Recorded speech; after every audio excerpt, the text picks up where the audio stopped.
ఖైరతాబాద్ బడా గణేష్ నిమజ్జనానికి వేగంగా ఏర్పాట్లు జరుగుతున్నాయి. భారీ గణేశుని నిమజ్జనం చేసేందుకు బాహుబలి క్రేన్ సిద్ధం చేశారు అధికారులు. ఎన్టీఆర్ మార్గ్లో బాహుబలి క్రేన్ ఏర్పాటు చేశారు. బాహుబలి క్రేన్ కు 300 టన్నుల బరువు మోసే సామర్థ్యం ఉంటుందన్నారు క్రేన్ ఆపరేటర్. విగ్రహం 100 ఫీట్ల ఎత్తున్న ఈ క్రేన్తో నిమజ్జనం చేయగలమన్నారు. ఖైరతాబాద్ మహాగణపతి నిమజ్జనానికి గంటన్నర సమయం పడుతుందన్నారు. రేపు మధ్యాహ్నం వరకు నిమజ్జనం పూర్తవుతుందని తెలిపారు. ఇక భారీ క్రేన్ ప్రత్యేకతలపై మరిన్ని వివరాలు సదానందం అందిస్తారు.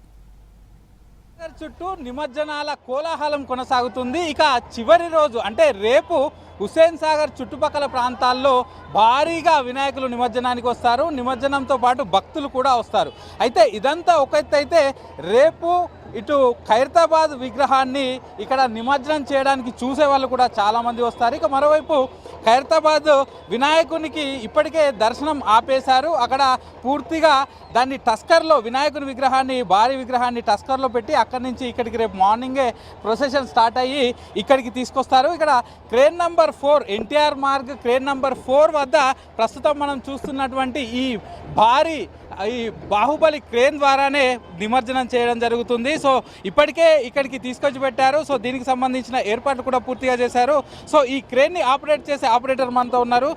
భయ్యా, సో पूरा कितना टन से वो उठाते हैं ये क्रेन? ये बड़ा क्रेन है ना? जी सर, ये क्रेन है शमशाबाद से आया है। 300 टन का कैपेसिटी है क्रेन का जी। तो पूरा बड़े रहता ना वो विग्रह, सो कैसा काम करते, कितना टाइम लगेगा पूरा इसमें डालने को?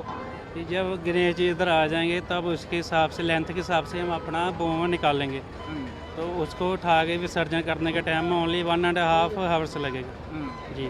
पूरा कितना लेंथ हो जाता है वो पूरा? ये सस्पेंशन वाला है कैसा? 38 मीटर फुल इसका 80 मीटर है, लेकिन गणपति के लिए हमको 38 मीटर निकालेंगे जी।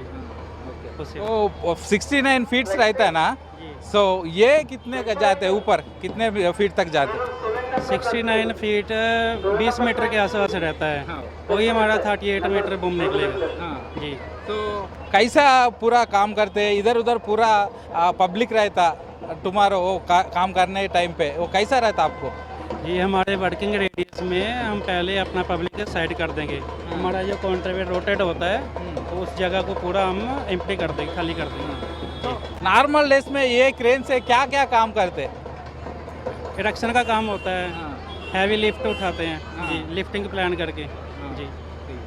ఎస్, చూస్తున్నాం కదా. సో రేపు ఇది మొత్తం ఈ బాహుబలి క్రేన్ అనేది 300 టన్నులకు పైగా ఆ వెయిట్ని లేపుతుందని చెప్తున్నారు. మరోవైపు సో ఇప్పుడు అది 69 ఫీటు మన ఖైరతాబాద్ విగ్రహం ఉంటే సో దానికంటే 100 ఫీట్కు పైగా ఈ క్రేన్ ద్వారా ఏదైనా లిఫ్ట్ చేయొచ్చు అని చెప్తున్నారు. సో వన్స్ ఇక్కడికి విగ్రహాన్ని తీసుకొచ్చిన తర్వాత ఇక్కడి నుంచి పూర్తిగా నిమజ్జనం చేయడానికి గంట నుంచి గంటన్నర టైం పట్టే అవకాశాలు ఉన్నాయని కూడా చెప్తున్నారు. సో మరోవైపు పోలీసులు సో రేపు ఎర్లీ మార్నింగ్ 6 o'clockకే ఈ ప్రొసెషన్ స్టార్ట్ చేస్తాం. ఎందుకంటే ఖైరతాబాద్ గణేష్ విగ్రహం ప్రొసెషన్ వన్స్ స్టార్ట్ అయిన తర్వాత అది కంప్లీట్ అయితే మిగతా విగ్రహాలన్నీ కూడా తొందరగా అయిపోతాయి. కాబట్టి మొదటగా ఈ ఖైరతాబాద్ విగ్రహాన్ని వినాయకుడిని నిమజ్జనం చేసే ప్రాసెస్ అయితే స్టార్ట్ చేస్తామని చెప్తున్నారు. ప్రస్తుతం అక్కడ టస్కర్ పైన ఎక్కించడానికి పూర్తిగా పనులు జరుగుతున్నాయి. అటు ఒకవైపు వెల్డింగ్ పనులు జరుగుతున్నాయి. అక్కడ ఒక భారీ క్రేన్ పెట్టారు. ఖైరతాబాద్ విగ్రహం దగ్గర గణేశుని దగ్గర ఒక భారీ క్రేన్ పెట్టారు ఆ